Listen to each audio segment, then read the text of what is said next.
오늘 본문 에스라 3장 특별히 1절부터 7절 말씀을 통해서 예배의 기쁨을 회복하라 라는 제목으로 말씀을 통해서 은혜 나누고 합니다. 우리 먼저 기도로 시작하겠습니다. 주의 성령님, 우리의 눈 속에, 우리의 생각 속에, 기억 속에 무수한 새로운 소식, 정보, 지식들이 채워졌습니다. 그러나 우리 영혼을 살리고 회복하고 충만케 하고 하나님의 성품으로 회복하는 것은 진리의 생명의 말씀을 믿사오니 성령 하나님, 이 말씀을 통해서 믿음이 연약한 자에게 강건함을 주시고 하나님의 진리의 말씀에 사모하는 자에게 만족함에 충만한 은혜가 되어 성령 하나님 이 시간을 주장하여 줍기를 구하며 예수님 이름으로 기도드렸습니다. 아멘. 제가 자주는 아니지만은 가끔씩 타주나 외국에 방문할 때 주말을 그곳에 머물게 될 때가 있습니다. 그럴 때 이번 주일은 이곳에서는 어느 교회에서 예배를 드려야 되는가, 이런 개인적인 고민을 하게 됩니다. 여러분 가운데서도 비슷한 경험을 해본 적이 있을 것입니다. 이곳에 왔는데 어느 교회를 찾아서 몇 시에 예배를 드려야 될까 말합니다. 교회를 생각하면 예배라, 그렇게 동의시합니다. 그리스도인이 가지고 있는 가장 신앙생활의 확실한 외적 특징, 모습 가운데, 변화 가운데 하나를 뽑는다면 바로 예배입니다. 우리는 새로운 한 주를 시작하며 매 주일마다 예배를 드리고 있는데 예배는 아무나 드리는 것이 아닙니다. 예수 그리스도를 마음에 영접하고 성령으로 인침을 받는 주의 백성만이 드릴 수 있는 것입니다. 그래서 로마서 12장 1절은 그러므로 시작합니다. 구원의 일 받은 너희들은, 형제들은 너희 몸을 하나님의 기뻐하시는 거룩한 산 제사로 드리라. 이는 너희 드릴 영적 예배니라, 이렇게 말씀합니다. 몸을 하나님께 드리는 것은 우리의 마음뿐만 아니라 삶 전체를 하나님께 예배하라는 말씀입니다. 몸이라는 것은 나를 보여주는 하나의 가시적인 나의 전체 그 모습을 외적인 인격이라 볼 수 있습니다. 영혼이 구원받았을 때 우리의 몸은 성령님이 거하시는 전이 됩니다. 그러므로 나라고 하는 인격을 구체적으로 보여주는 몸을 통해서 하나님이 기뻐하시는 거룩한 산 제사로 드리라, 예배자의 삶을 살라, 이런 말씀입니다. 그러므로 예배는 구원받은 성도들이 예배를 통해서 살아계신 하나님의 임재 가운데 나가 하나님과 가까이 하며 그분을 만나고 우리의 시간과 마음과 입술의 고백을 통해서 하나님께 영혼 드리는 신앙의 시작이자 목적이라, 이렇게 요약할 수 있습니다. 뿐만 아니라 예배를 통해서 그분이 약속하신 힘과 능력을 공급받고 믿음으로 세상을 살아간다, 이렇게 볼 수 있습니다. 요즘에 유행하는 전기차를 보게 되는데요, 제가 지지난주에 서부에 갔는데 아는 지인들이 전기차들을 다 운전해가지고 밤에 집 앞에 있는 충전기에다가 계속 꽂고 충전하는 모습을 봤습니다. 아무리 이렇게 값비싼 좋은 전기차도 계속 충전을 해야 그 다음날 운전을 할 수 있구나 보게 됐습니다. 우리 영적인 존재로서 그리스도인들도 마찬가지입니다. 예배를 통해서 하나님이 주신 신령과 복과 능력과 그분의 은혜를 충전을 받아야 됩니다. 그럼에도 불구하고 많은 사람들이 예배를 통해 받은 능력과 은혜를 온전히 경험하지 못합니다. 단순히 종교적인 전통으로 이해하거나 내가 예배를 그냥 나와주고 자리를 채워준 것처럼, 아니 당연한 것처럼 여기기도 합니다. 그러나 곰곰이 생각해 보시기 바랍니다. 우리가 가고 싶다고 해서 몸이 따라주지 못해서 이런저런 일들을 해가지고 포기하고 좌절하고 힘들어하는 경우가 얼마나 많습니까?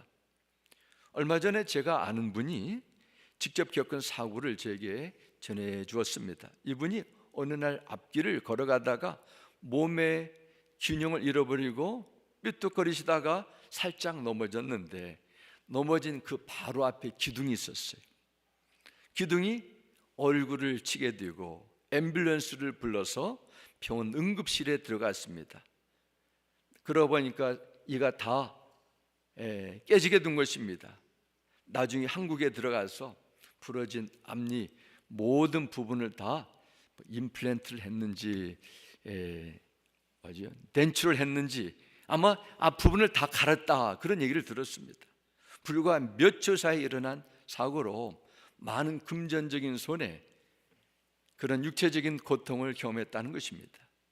많은 사람들이 내 힘으로 걸어다니고 운전해서 가고 싶은데 교회는 것은 당연한 것처럼 여깁니다. 사실 그렇지 않아요. 인간은 한 치 앞도 장담할 수 없는 연약한 존재입니다. 오늘 우리가 하루하루 사는 것이 하나님께 베푸신 특별한 은혜예요.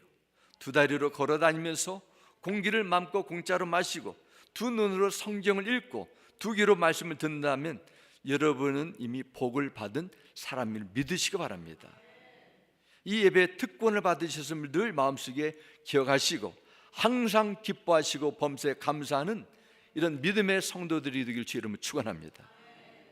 오늘 본문은 에스라 시대의 포로 생활에서 돌아온 이스라엘 백성들이 찬양하고 소리치고 울고 웃으면서 하나님을 예배하는 사건입니다. 하나님께서 이스라엘 백성들이 애굽에서 구원하셔서 약속의 땅으로 인도하신 목적이 있는데 그 목적도 70년의 바벨론 생활을 다 마치고 페르시아 포로의 생활에서 고레스의 감동으로 고국으로 돌아와 가장 먼저 그들이 회복되기를 원하는 하나님의 관심, 하나님의 우선순위도 바로 그들이 예배를 회복하는 것이었습니다. 오늘 말씀을 통해서 여러분의 예배 생활을 점검하시고 성경에서 가르치는 하나님이 기뻐받는 참된 예배자의 삶이 그분 앞에 인정되고 예배의 복과 은혜가 실제로 누리게 되길 주 이름으로 축원합니다. 먼저 오늘 본문을 통해서 주시는 메시지, 첫 번째는 예배의 시작은 구원의 은혜에 대한 감사다, 이렇게 볼 수 있습니다. 히브리서 12장 28절은 이렇게 기록합니다. 그러므로 우리는 흔들지 않는 나라, 이것은 영원한 하늘나라, 천국입니다. 하늘나라를 받으니 감사를 드립시다. 그리하여 경건함과 두려움으로 하나님이 기뻐하시도록 그를 섬깁시다 말씀합니다. 여기서 섬기다 이렇게 세 번역은 기록했는데 영어 성경 보면 acceptable worship이라고 했습니다. 하나님이 기뻐받는 예배자 뜻입니다. 예배하라는 말씀입니다. 좀 더 쉽게 히브리서 12장 28절을 풀어드린다면 우리가 영원한 하나님의 나라, 천국 나라를 받았기 때문에 경건함과 두려움으로 하나님을 예배함으로써 우리를 예배하는 자들로 불러주신 하나님께 감사 찬미를 올려드리자, 이렇게 좀 더 구체적으로 설명해 줬습니다. 우리가 이 시간에 알아야 할 것은 하나님께서 여러분과 저를 죄악에서 건져 구원하셨기 때문에 그 구원의 은혜 합당하게 예배를 통해서 그 구원의 은혜를 찬미하게 된 것이라는 것입니다. 오늘 본 1절을 다시 보겠습니다. 이스라엘 자손이 각자의 성읍에 살았더니 7째 달에 이르러 일제 예루살렘에 모인지라 말씀합니다. 페르시아에서 고국으로 돌아온 이스라엘 사람들은 새로운 정착과 미래의 출발을 위해 나름대로 열심히 살고 있었는데 7째 달에 이르렀을 때 일제히 예루살렘에 모였다 기록합니다. 여기에 유대인들이 사용하는 달력의 7째 달은 7월은 태양력을 사용하는, 양력을 사용하는 우리에게는 9월, 10월이 됩니다. 1절 후반절에 일제히 모인지라 기록합니다. 여기에 담긴 의미는 어떠한 특별한 일에 참여를 위해서 온 이스라엘 백성들이 일심동체가 되어 한 곳에 모여 있는 것을 말씀합니다. 무엇 때문에 그들이 자신의 생업을 제쳐두고 예루살렘에 일제에 모였습니까? 여기에 대한 대답이 4절에 이렇게 기록됩니다. 기록된 규례대로 초막절을 지켜 번제를 매일 정수대로 날마다 드리고 말씀합니다. 그들이 예루살렘에 모인 이유는 모세 율법에 기록한 대로 초막절을 지키기 위해서입니다. 그러면 초막절이 무엇일까요? 그 의미를 잠시 살펴보겠습니다. 초막절은 6월절, 7.7절과 함께 이스라엘 백성들이 반드시 지켜야 할 3대 절기로 율법에 규정되었습니다. 아마 한국에는 추석과 설날 2대 대양대 절기라 볼 수 있지만은 이스라엘 3대 절기가 있었습니다. 그 절기는 하나님께서 명하신 내용입니다. 그 내용이 출애굽기 34장 22절에 이렇게 기록합니다. 77절 곧 밀을 처음 쏘아가는 절기를 지키고 연말에는 수장절을 지켜라 말씀합니다. 초막절은 이스라엘 백성들이 가을 추수를 마치고 수확한 곡식들을 곡간에 드리고 지킨다 해서 수장절이라 이렇게도 불렀습니다. 수장절은 주로 우리가 양력하는 사용하는 양력 10월 13일부터 8일 동안 지킵니다. 오늘이 10월 13일이니까 오늘부터 8일 동안 지키는 것입니다. 땅에서 추수한 모든 곡식과 기름을 거둬들일 수 해주신 하나님께 감사하는 절기였습니다. 아마 한국의 추석 같은 그런 명절의 의미가 담겼다고 생각합니다. 초막절, 즉 수장절에는 이스라엘 백성들이 약속에 나오는 동안에 올리브, 포도 등, 밀 등 풍성히 수확이 됨을 감사하며 즐거워했습니다. 레위기 23장 40절에도 기록합니다. 첫날, 그러니까 초막절 첫날입니다. 첫날에는 너희가 실과나무에서 얻은 가장 좋은 열매와 종려나무 가지와 무성한 나뭇가지와 시내버드 나무 가지를 가져다 너희 하나님 여호와 앞에서 7일 동안 기뻐해야 된다 기록합니다. 그리고 신명기 16장 15절에도 기록합니다. 당신들의 하나님이 택하신 곳에서 이래 동안 초막절을 지켜야 합니다. 그 이유를 이렇게 기록합니다. 당신들의 하나님이 당신들의 모든 소질과 당신들이 손을 댄 모든 일에 복을 주셨기 때문에 즐거워하는 것입니다 기록합니다. 하나님의 복이 그들에게 임한 그 증거, 그 감사의 은혜를 초막절을 통해서 표현하는 것입니다. 초막절 또한 이스라엘 백성들이 40년 광야 생활하면서 텐트를 치고 방황하며 불안을 생활하면서도 늘 하나님께서 그들과 함께 하신 은혜를, 피를 공급해 주신 하나님의 사랑을 기억하서 마침내 약속의 땅에 들어간 것을 기념한다 해서 장막절이라 이렇게도 부릅니다. 그래서 레위기 3장 41절과 42절에 초막절의 의미를 기록합니다. 너희는 매년 이래 동안 여호와께 이 절기를 지킬지니 너희 대대의 영원한 규례라. 너희는 일곱째 달에 이를 지킬지니라. 너희는 이래 동안 초막에 거주하되 이스라엘에서 난 자는 다 초막에 거주할지니 이는 내가 이스라엘 자손을 애굽 땅에서 인도하여 내던 때 초막에 거주하게 한 줄을 너희 대대로 알게 함이니라. 나는 너희 하나님 여호와이니라 말씀합니다. 이스라엘 백성들이 초막절이 되면은 나뭇가지로 초막을 짓고 그래서 7일 동안 거주했습니다. 지붕에는 여러 가지 나뭇잎과 가지를 얹혀놓고 초막의 내부에는 가을에 열리는 여러 과실들로 장식하며 식탁과 의자 등을 설치하며 그곳에 생활했습니다. 지금도 2000년 전에도 수많은 유대인들은 초막을 짓는 초막절을 지냅니다. 그러면서 이제는 자기 집 베란다나 야외에 초막을 이렇게 짓고 그 속에 살면서 초막절을 기념합니다. 그리고 제사장은 매일 아침 그 제단에 물을 붓습니다. 이것은 광야 생활 중에서 이스라엘 백성들이 마실 물이 없어가지고 목이 타 죽게 되었을 때 하나님께서 반석에서 생수를 줘서 그들이 생명을 주는 것을 잊지 않고 기념하는 것입니다. 이처럼 초막절에 담겨진 중요한 하나님의 메시지가 있습니다. 정신이 있어요. 그것은 바로 이스라엘에게 구원을 주신 하나님의 구원의 은혜를 늘 기억하고 감사하고 감사를 예배로 표현하라는 것입니다. 그러면 우리 그리스도인들에게 예수 그리스도 안에서 새 언약된 백성 여러분과 저에게 주시는 초막절의 의미는 어떻게 받아들일까요? 신약성경 요한복음 7장에 보면은 예수님께서 초막절에 대한 말씀이 이렇게 나옵니다. 예수님 당시에도 초막절에 많은 유대인들이 예수를 모여가지고 염소와 송아지를 모여 잔치를 벌였습니다. 일주일 동안 성대한 종교 예식을 하면서 즐거운 시간을 가졌습니다. 그리고 초막절 마지막 날 메시아가 올 것을 기대하고 물을 뿌리며 초막을 허물었다고 합니다. 2000년 전 예수님 때 초막절 마지막 날에 제사장은 실로암이라는 연못에 가서 금 항아리에 물을 담아가지고 예루살렘 성전에 가서 물을 붓는 예식을 행하게 됩니다. 이때 예수님께서 그들에게 이렇게 말씀하십니다. 그 요한복음 7장 37, 38절입니다. 초막절의 가장 중요한 날인 마지막 날에 예수께서 일어나 큰 소리로 하셨습니다.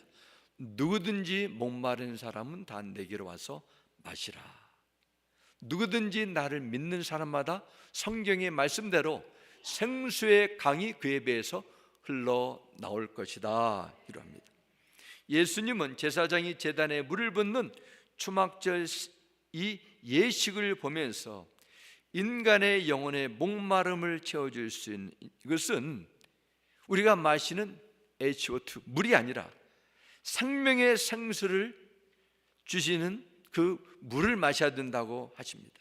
생수는 영혼을 살리고 생명을 전해주는 성령의 생수를 의미합니다. 내가 제사장이든지 서기관이든지 세상의 권력가든지 상관없이 누구든지 목마른 사람은 다 성령의 생수로 그 영혼을 채워라는 것입니다. 사랑하는 성도 여러분, 여러분의 마음속에 무엇으로 채워졌습니까? 여러분의 심령 속에 성령의 생수로 채워졌습니까?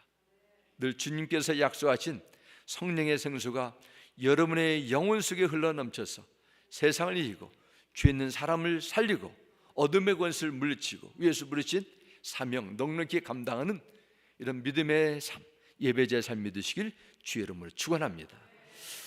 또한 예배의 시작은 구원의 은혜에 대한 감사고 예배의 정신이 있습니다. 이것은 신령과 진리입니다. 오늘 보면 2절로 보겠습니다. 위사닥 아들 여호수아와 그 형제 제사장들과 스알디엘의 아들 스룹바벨과 그 형제들이 다 일어나 이스라엘 하나님의 제단을 만들고 하나님의 사람 모세 율법에 기록한 대로 번제를 구해서 드리려 할세 기록합니다.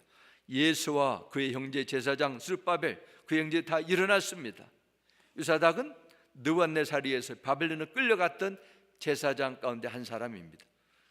그는 죽고 그의 아들 예수와 그리고 그의 형제들이 하나님의 제단을 만들었다 합니다. 이것은 예배를 준비했다는 것입니다.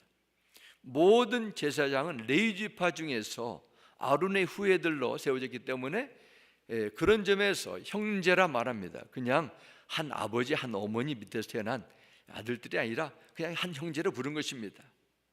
성경에서 하나님의 사람이라 부를 때 주로 기름 부음을 받은 선지자를 말씀하는데요, 여기서 모세를 하나님의 사람이라, 하나님의 사람 모세율법이라, 이것은 모세가 자기 아이디어로 짜낸 내용이 아니라 하나님께서 모세에게 직접 감동을 통해 주신 거룩한 예식이라, 이것을 말씀하는 것입니다. 가볍게 여기지 말라는 뜻입니다. 이스라엘 백성들이 하나님의 인도하심 속에서 옛 고향 예루살렘에 돌아왔지만 그들을 적대시하는 지난 70년 동안 그 터전을 다 차지했던 이방 족속들, 새로운 주민들의 위협과 견제를 받고 있었습니다.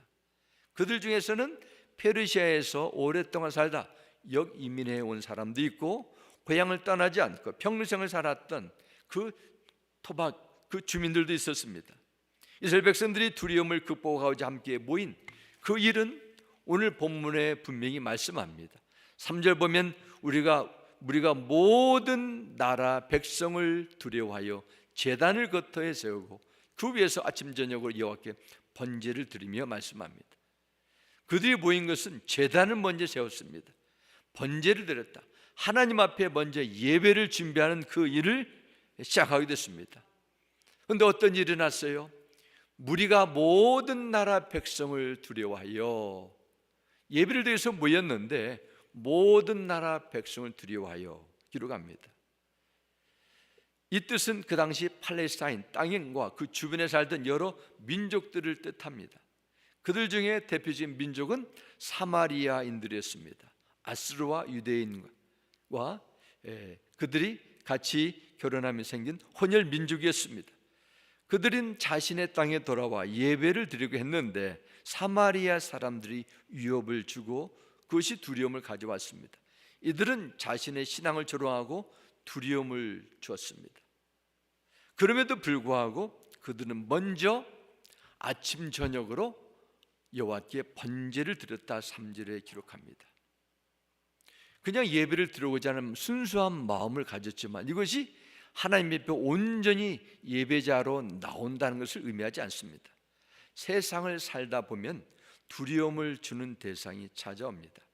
사람을 두려워하고 실패를 두려워하고 건강을 두려워합니다. 두려움이 찾아올 때 그 두려움이 우리를 압도하는 것은 그 두려움 자체가 아니라 내가 이 두려움을 주는 것을 스스로 이겨낼 수 없다는 그런 의식입니다. 이러한 두려움을 경험할 때, 찾아올 때 극복할 수 있는 것은 그것을 넘어서는 것입니다. 더욱더 하나님 앞에 나와야 됩니다. 가난과 어려움이 더 크면 클수록 하나님과 동행하도록 힘써야 됩니다. 그런데 사람들은 반대편을 써요. 어려움 오면 오히려 잠시 좀 쉬었다 나중에 오겠습니다. 일들이 너무너무 지금 나를 힘들게 하고 지금 내가 지금 예배드릴 처지가 아닙니다. 스스로 고립되는 편을 선택합니다. 이것은 두려움을 뚫고 하나님께서 함께하는 가운데 이겨낼 수 있는 것을 스스로 포기하는 것입니다. 이 세상은 마지막 때라고 성경 기록합니다. 점점 믿는 자, 예배자들을 더욱더 어려움을 주고 법적으로 교묘한 방법으로 두려움을 심어줘서 예배를 포기하도록 만든 일들이 얼마나 많은지 모릅니다. 지난 팬데믹 기간에 한국에 계시다가 몇 년 만에 이곳에 방문하신 한 성도님이 집사님 네 분이 저에게 그런 짧은 내용을 얼마 전에 전해주셨습니다. 한국에서 말도 말아요. 사람들이 예배를 모인다고 하면 감시를 얼마나 심하게 하는지요. 어떤 때는 그 일을 주업으로 해가지고 정부에게 기관에게 보고하고 알려가지고 돈을 받는 그런 일을 하는 자들도 있어서 조금만 모이면 금세 사진을 찍고 보고해가지고 예배를 드리지 못하는 너무도 어려운 일들을 겪었습니다. 그런 내용을 저에게 직접 전하는 걸 들었습니다. 이야, 참 교묘하구나. 그 영적인 세계 속에서 하나님 앞에 나오지 못하는 아주 악하고 잘못된 그런 일을 법적으로 스스로 하는구나 생각하게 됐습니다. 신약 성경 히브리서 10장 25절 말씀 보면 다시 오실 주님의 때를 준비하며 그 시대의 절망과 두려움 극복하기 위해서 하나님의 백성에게 권면을 하는 중요한 말씀이 담겨져 있습니다. 모이기를 피하는 어떤 사람들의 습관과 같이 하지 말고 오직 권하여 그날이 가까움을 볼수록 더욱 그리하자 기록합니다. 주의 백성들은 예수님의 다시 오심의 때가 점점 더 가까워지고 더 많은 두려움과 절망을 주는 일들이 비일비재하는 시대에 살고 있습니다. 내 스스로 내 믿음도 제대로 지키기 어려운 영적인 도전과 은근한 두려움을 주는 이런 일들이 찾아올 때 어떻게 모이기를 힘쓰고 있습니까? 어떻게 이것을 믿음으로 나오고 있습니까? 사랑하는 성도 여러분, 어떤 두려움이 오늘 여러분을 힘들게 하고 마음을 고단케 한다 할지라도 그것이 하나님의 임재를 가로막는 방해가 되지 않기를 부탁드립니다. 대신 주께 나오시기 바랍니다. 주님은 말씀하셨습니다. 수고하고 무거운 짐진 자들아 다 내게로 오라. 내가 너를 쉬게 하리라 하셨습니다. 주의 인도하심을 확신하시고 하나님과 가까이 하는 편을 선택하시기 바랍니다. 찬양을 드리고 믿음의 선포를 하시기 바랍니다. 오늘 본문 4절은 이렇게 기록합니다. 기록된 규례대로 초막제를 지켜 번제를 매일 정수대로 날마다 드리고 합니다. 이스라엘 백성들은 아직도 성전은 회파된 채로 남아있었고 비참한 현실은 그들을 여전히 힘들게 합니다. 그럼에도 불구하고 하나님께 나와 제사 드리기 위해서 하나님의 단을 만들었습니다. 하나님께 드리는 일을 소리하지 않고 초막절의 규례대로 매일 정해진 수대로 번제를 날마다 드렸다 말씀합니다. 이 절기 때 이스라엘 백성들은 수송아지, 수양 등을 제물로 바쳤습니다. 곡식은 제물이 들 수 없었습니다. 이처럼 가축만을 제물로 삼은 이유는 당시에 가나안 족속들이 추수제와 구별되기 위해서 그렇습니다. 절기가 지키는 8일 동안 날마다 동일한 제물이 바치는 것이 아니었습니다. 첫 번째 날에는 13마리, 둘째 날에는 12마리, 이렇게 절기 동안 줄이면서 총 215마리의 가축을 번제로 드렸습니다. 그런데 그때 어떻게 드렸습니까? 5절 말씀 보겠습니다.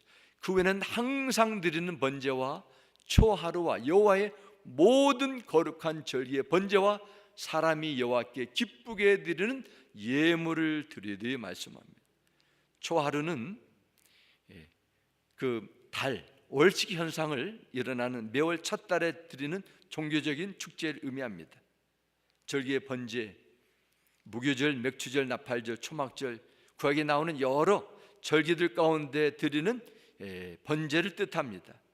그들이 초막절, 절기를 회복함을 통해서 하나님 앞에 드려야 될 예배를 회복했다, 이렇게 볼 수 있습니다. 그러면 이 말씀을 우리가 어떻게 적용해야 됩니까? 똑같이 그러면 소나 양을 잡아서 드려야 됩니까? 우리는 그런 번제를 제사의 형식대로 드릴 필요 없습니다. 완전한 대제사장이 되신 예수님께서 율법을 다 이루으셨기 때문입니다.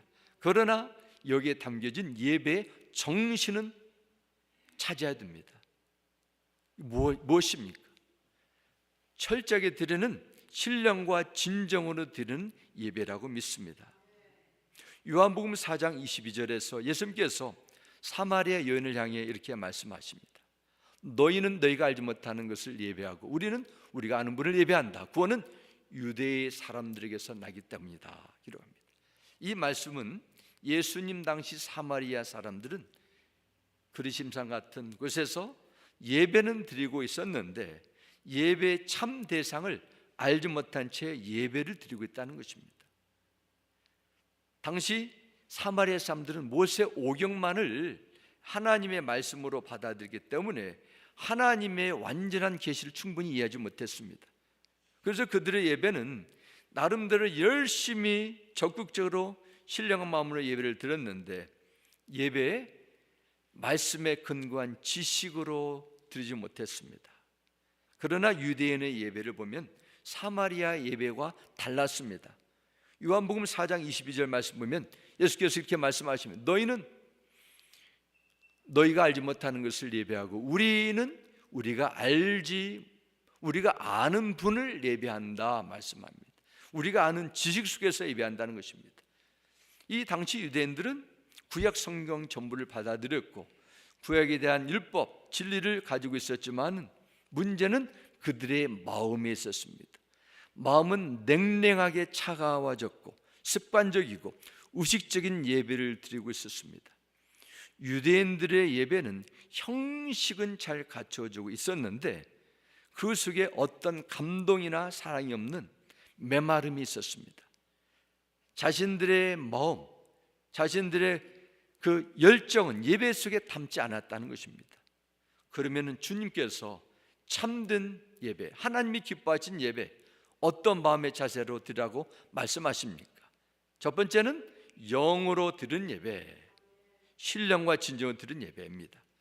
44장 23절 후반절부터 요한복음 4장 24절 다시 한번 보겠습니다. 아버지께서는 이렇게 예배를 드리는 사람을 찾으신다. 하나님은 영이시니 그러므로 하나님께 예배를 드리는 사람은 영과 진리로 예배를 드려야 한다 말씀합니다. 먼저 영으로 드리는 예배를 살펴보겠습니다. 영과 진리로 드리는 예배란 어떤 것입니까? 영과 진리가 함께 있어야 됩니다. 열광적이고 열심 있는 적적인 예배도 중요하지만은 진리에 기초한 것이라 진리에 따라 예배를 드려야 된다. 또한 예배 속에서 뜨겁게 갈급한 마음으로 우러나오는 열심도 같이 있어야 된다는 것입니다. 결국 하나님이 기뻐하신 참된 예배는 신령과 진리가 같이 조화를 이루어야 됩니다. 많은 사람들이 정해진 시간에 정해진 장소에서 순서에 따라 하기만 하면 나는 예배를 잘 드렸다. 그리고 또 자화자찬할 뿐만 아니라 이 예배는 이렇다 저렇다 나름대로 평가하기도 합니다.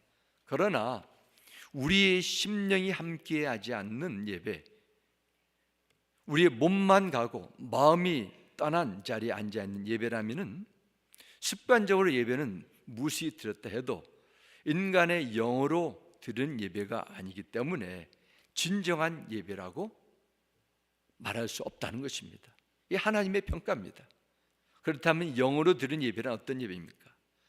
하나님의 사랑권을 깊이 깨닫고 감사하고 감격하는 마음으로 나아가 하나님을 예배하는 것입니다. 그래서 다윗은 시편 103편 1절과 2절에서 하나님을 예배하며 이렇게 기록합니다. 내 영혼아 여호와를 송축하라. 내 속에 있는 것들아 다 그의 거룩한 이름을 송축하랍니다. 2절에도 내 영혼아 여호와를 송축하라. 송축하며 기록합니다. 내 영이 하나님 앞에 올려드려야 됩니다.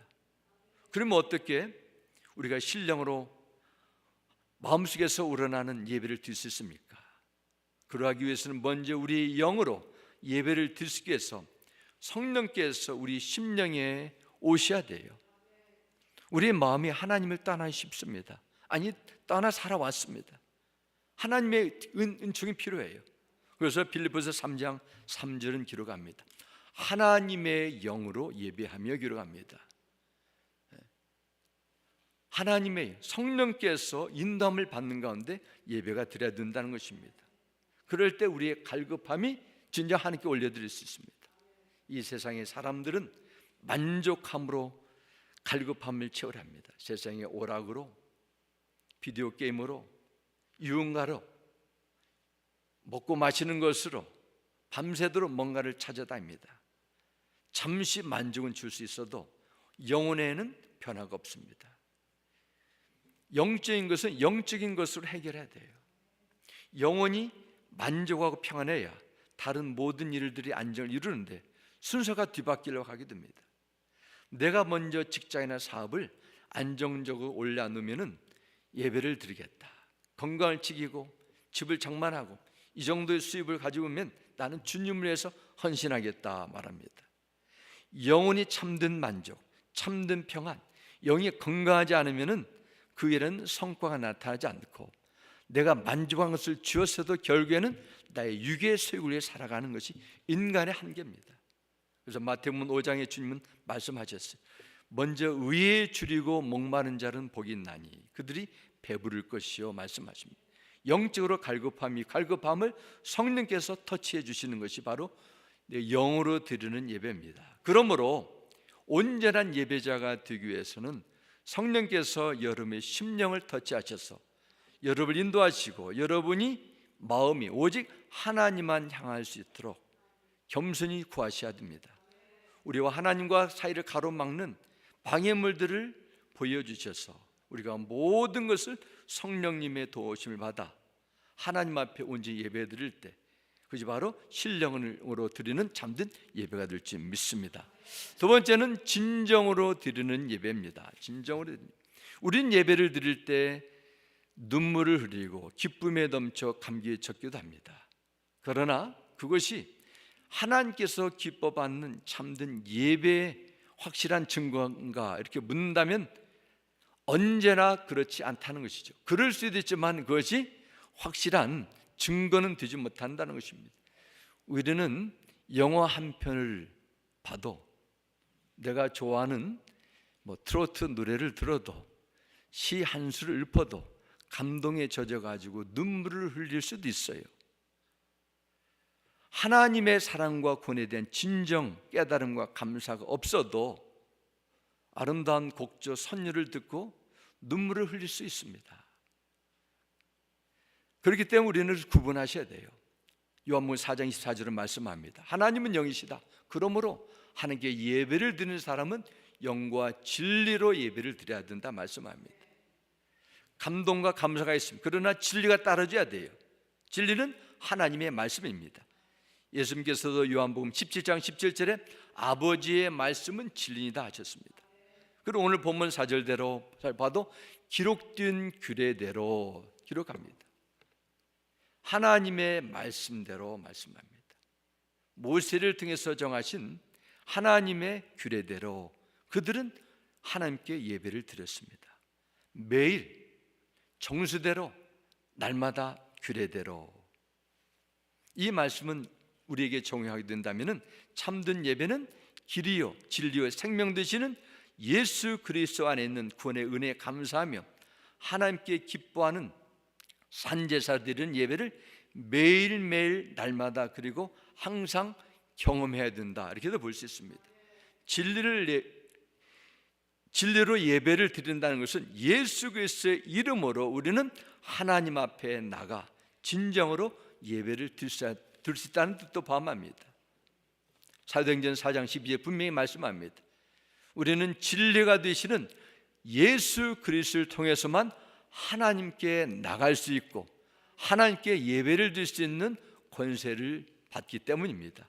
그러므로 우리가 하나님 앞에 참되게 예배를 드리기 위해서는 무엇보다도 예수 그리스도가 나에게 어떤 분인가를 정말 확실히 제대로 알아야 됩니다.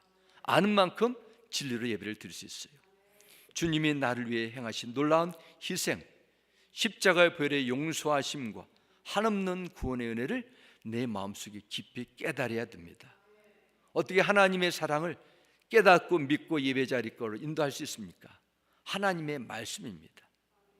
만일 주중에는 한 번도 하나님의 말씀을 읽지도 않고 보지도 않고 기도하지 않다가 주일만 되면은 허겁지겁 성경책을 듣고 교회로 향한다면은 하나님의 사랑에 강권하는 감사와 구원의 감격이 넘치는 진정한 예배가 될 수 없습니다.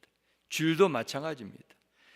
주중에 다른 일 하나도 하지 않고 주일 아침에 모든 것을 교회에서 다 한다는 것, 진정한 예배로 살아갈 수 없어요. 우리는 예배를 준비하셔야 돼요. 예배를 위해서 다른 날 하셔야 돼요. 왜 하필이면 가장 바쁜 주일날 아침에 예배를 소홀히 하게 됩니까? 그러므로 우리가 신령간 진정으로 드리는 참된 예배, 많이 드리는 것이 중요한 것이 아니라 한 번이라도 하나님께서 기뻐하는 온전한 예배를 드려야 됩니다. 그러려면 성령의 도우심을 받고 하나님의 말씀 읽고 묵상하면서 그 말씀이 주시는 구원의 은혜에 대한 뜨거운 마음으로 미리미리 준비하셔야 돼요. 목마른 사슴이 시냇물을 찾는 갈급함처럼 예배를 통해 주시는 하나님의 임재와 치유하심이 영혼의 회복을 간절히 사모하시기 바랍니다. 그렇게 주일을 맞이하여 예배를 드릴 때 우리는 분명히 참된 기쁨을 누리게 될 것입니다. 새로운 한 주간의 부름의 자리에서 여름의 시간과 인격과 정신과 정성을 다해 몸으로 하나님께 영광을 돌리시고 새 생명을 주시는 이 엄청난 하나님의 구원과 감격으로 세상을 이기는 하나님의 자리를 감당하는 여러분과 제가 되시길 주님의 이름으로 축원합니다. 우리 함께 기도하겠습니다. 아버지 하나님, 참 에스라 시대에 하나님의 특별한 은혜로 고국으로 돌아온 자들이 먼저 제단을 쌓았습니다. 먼저 예배를 회복했습니다. 그들이 망하게 된 것도 예배를 소홀히 하고 그들이 하나님의 은혜를 받은 이유도 예배를 회복하기 위한 것이었음을 믿습니다. 우리의 남겨진 인생 속에서 나는 무엇을 위해서 살아가야 됩니까? 하나님의 말씀을 통해서 알려주심을 감사드립니다. 먹든지 마시든지 무엇을 하든지 하나님의 영광을 위해서 하나님의 기쁨을 위해 살아가는 우리 모두의 삶이 되도록 성령께서 늘 말씀으로 이끌어 주옵고 예수님의 이름으로 기도드렸습니다. 아멘.